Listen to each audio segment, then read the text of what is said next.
এটা তো আসলে সহজ বলতে না, দেখেন আন্ডারস্ট্যান্ডিংটা ভালো একটা। দেখেন যে ফরেন কোচ যদি থাকে, যেহেতু আমরা বাঙালি, আমাদের ইংলিশের প্রতি একটু উইকনেস আছে। তো বাঙালি কোচ থাকলে যে জিনিসটা হয় কি, আমরা ফুলফিল ভাবে তাদের ভিতরের কথাটা বোঝাইতে পারি বা বলতে পারি। যে এই জিনিসটা আর কি, যে লোকাল কোচ থাকলে জিনিসটা খুব, তারাও আমাদের খুব ভালোভাবে বোঝে, যেহেতু তাদের সাথে আমরা অনেকদিন ধরে কাজ করতেছি। ওভারসিজ কোর্স থাকলে কি হয়েছে, 2 বছর মেয়াদে আসে বা 1 বছর মেয়াদে আসে। তো তার জন্য সবকিছু আসলে ডিফিকাল্ট হয়ে যায়। তো দেশি কোর্স থাকলে এই জিনিসটা আমাদের বোঝাপড়াটা খুব ভালো হয়। ওয়ালটন আবারও মিলিনিয়ার অফারে ওয়ালটন ফ্রিজ কিনে আপনিও হয়ে যেতে পারেন মিলিয়নিয়ার। মিলিনিয়ার ছড়াছড়ি দেশ জুড়ে, এটা শুধু ওয়ালটেনই পারে।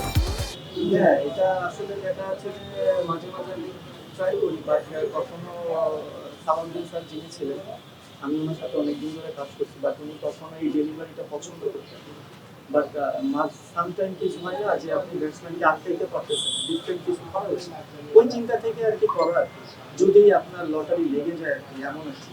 হ্যাঁ, ডেফিনেটলি। দেখেন আপনি যদি যে সে হয়তো বা কাছে নাই, বাট তার সাথে ফোনে কমিউনিকেশন করে এই জায়গাটা কিভাবে ইমপ্রুভ করা যায় বা আমার এই প্রবলেম হইতেছে, এটা ডিসকাসের মাধ্যমে অনেক কিছু সারা যায়।